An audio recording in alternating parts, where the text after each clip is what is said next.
eh, orang Indonesia, nanti teman-teman diaspora pasti sangat tahu. Sangat pekerja keras, sangat rajin. Tapi kita lari sendiri. Negara-negara lain ada yang naik sepeda, ya, ada yang naik motor, ada yang naik mobil, bahkan Elon Musk naik roket gitu. Sehingga sama-sama kerja, tapi hasilnya beda.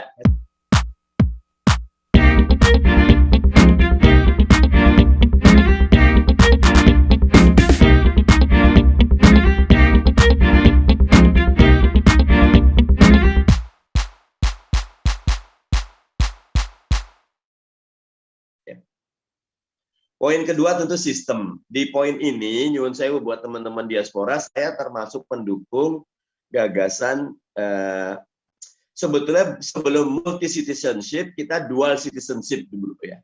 Betapa kita perlu untuk membahas tentang masalah citizen ini dan citizenship. Tentu dengan dalam, tentu dengan mempertimbangkan Indonesia negara kepulauan, negara yang masih muda, negara yang security approach-nya masih lemah ya, yang social bondingnya, social capitalnya masih fragile, tetapi kita perlu berpikir ke depan, bukan malah seperti katak dalam tempurung, menarik diri dari berbagai diskursus internasional, tapi kita maju dengan menawarkan bahwa Indonesia adalah sekeping surga yang diberikan Allah kepada seluruh makhluk, ya, sehingga konsepsi Indonesia sebagai bagian besar yang memberikan kontribusi rahmatan lil alamin perlu kita wujudkan.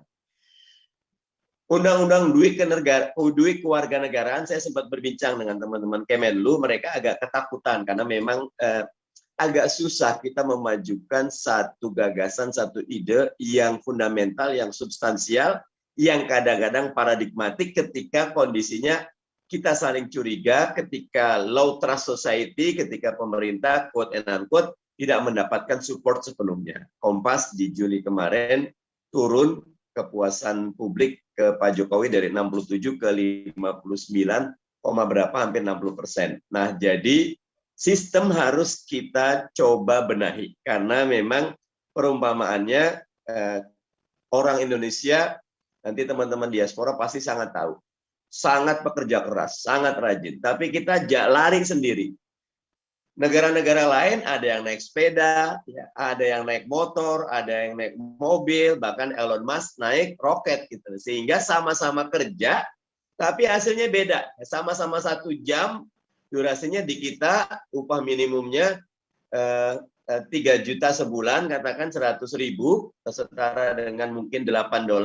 Di Singapura $7, di Singapura mungkin setara $15.